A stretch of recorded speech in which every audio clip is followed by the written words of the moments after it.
Good evening everyone, I am advocate Anuj Kumar और आप देख रहे हैं टॉप आईक्यू लॉयर चैनल। हमारे चैनल का उद्देश्य सरल भाषा में आपको आपके कानूनी अधिकारों के प्रति जागरूक करना है। साथियों, लास्ट सेशन में हमने सेक्शन 7 भारतीय नागरिक सुरक्षा संहिता के बारे में चर्चा की थी। आज हम सेक्शन 8 कोर्ट्स ऑफ सेशन के बारे में विस्तार से जानेंगे। यह प्रावधान न्यायपालिका में सेशन न्यायालयों की स्थापना यानी कि सेशन कोर्ट्स की स्थापना, उनके अधिकार क्षेत्र और विभिन्न प्रक्रियाओं को संचालित करने के नियमों का विवरण प्रदान करता है। सेशन कोर्ट आपराधिक मामलों की सुनवाई में अत्यंत महत्वपूर्ण भूमिका निभाता है और यह सुनिश्चित करता है कि गंभीर मामलों में न्याय हो। आइए सेक्शन 8 को विस्तार से समझते हैं और इसके पीछे के उद्देश्य को जानते हैं। साथियों, सेक्शन 8 को हम बेयर एक्ट की लैंग्वेज के साथ पढ़ेंगे और साथ के साथ हिंदी में मैं आपको इसे अच्छी तरह से समझाने का प्रयास करूंगा। और यदि आपके पास अभी बेयर एक्ट उपलब्ध है तो उसको ओपन कर लीजिए ताकि यह सेक्शन आपको अच्छे से समझ आ सके।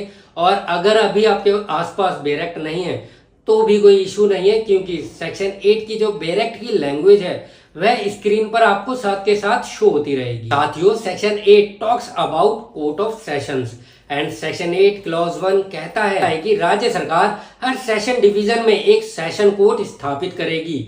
इसका उद्देश्य हर जिले में अपराधों के न्यायिक निपटान को सुनिश्चित करना है ताकि गंभीर मामलों की सुनवाई के लिए लोगों को दूर ना जाना पड़े और उन्हें न्याय सुलभ हो। एंड फ्रेंड, सेक्शन 8 क्लॉज 2 कहता है कि हर सेशन न्यायालय का कार्यभार एक न्यायाधीश द्वारा संभाला जाएगा जिसे हाईकोर्ट द्वारा नियुक्त किया जाता है। यह सुनिश्चित करता है कि इस महत्वपूर्ण पद पर योग्य और अनुभवी न्यायाधीश हो जो आपराधिक मामलों में निष्पक्षता और दक्षता से निर्णय कर सके।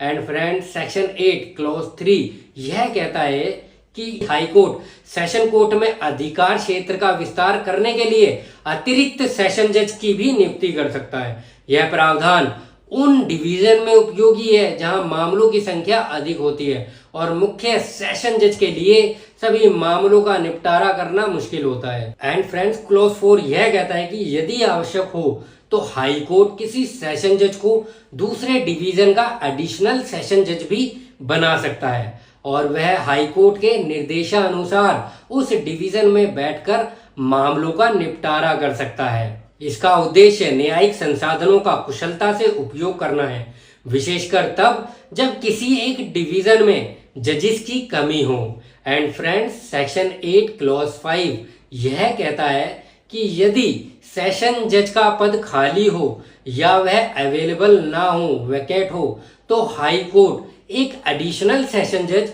या चीफ जुडिशियल मजिस्ट्रेट को उस कार्यालय के अत्य आवश्यक मामलों का निपटारा करने के लिए अधिकृत कर सकता है, अपॉइंट कर सकता है।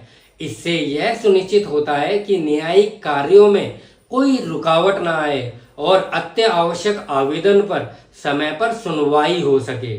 और साथियों, सेक्शन 8 क्लॉज 6 यह कहता है कि सेशन कोर्ट सामान्यतः उन स्थानों पर अपनी बैठकें करता है जिन्हें हाई कोर्ट ने अधिसूचित किया है, लेकिन यदि किसी विशेष स्पेशल मामले में यह महसूस हो कि किसी अन्य स्थान पर सुनवाई करना पक्षकारों और गवाहों की सुविधा के लिए बेहतर होगा तो अभियोजन और अभियुक्त की सहमति से सेशन कोर्ट वहां पर बैठ सकता है। इससे न्यायिक प्रक्रिया को लचीला बनाया गया है और सभी संबंधित पक्षों के लिए अधिक सुविधाजनक बनाया गया है। एंड फ्रेंड्स, सेक्शन 8 क्लॉज 7 यह कहता है कि सेशन जज समय समय पर एडिशनल सेशंस जजेस के बीच मामलों का वितरण कर सकते हैं जिससे न्यायिक कामकाज में संतुलन और पारदर्शिता बनी रहे।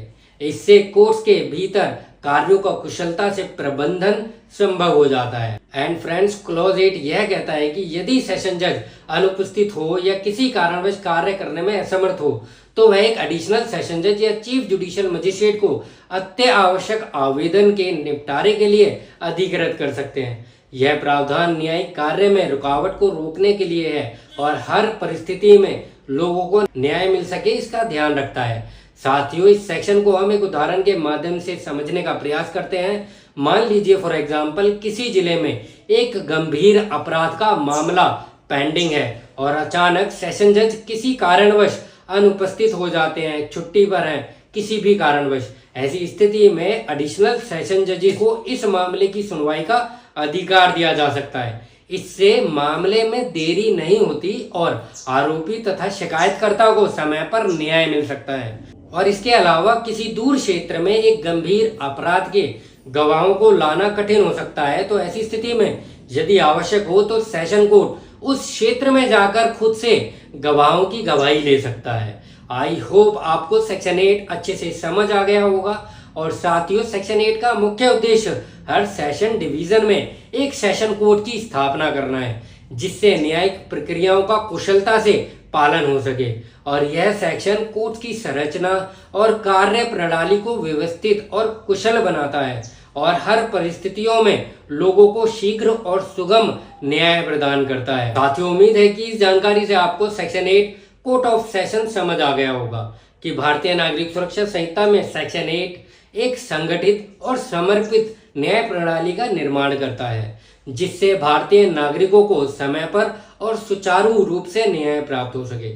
साथियों, अगर आप ऐसे और भी महत्वपूर्ण कानूनी विषयों पर जानकारी चाहते हैं और हमारे द्वारा शुरू की गई इस भारतीय नागरिक सुरक्षा संहिता की सीरीज से जुड़े रहना चाहते हैं, तो चैनल को लाइक करें, सब्सक्राइब करें। टॉप आईक्यू लॉयर चैनल से जुड़ने के लिए आपका बहुत बहुत धन्यवाद। जय हिंद।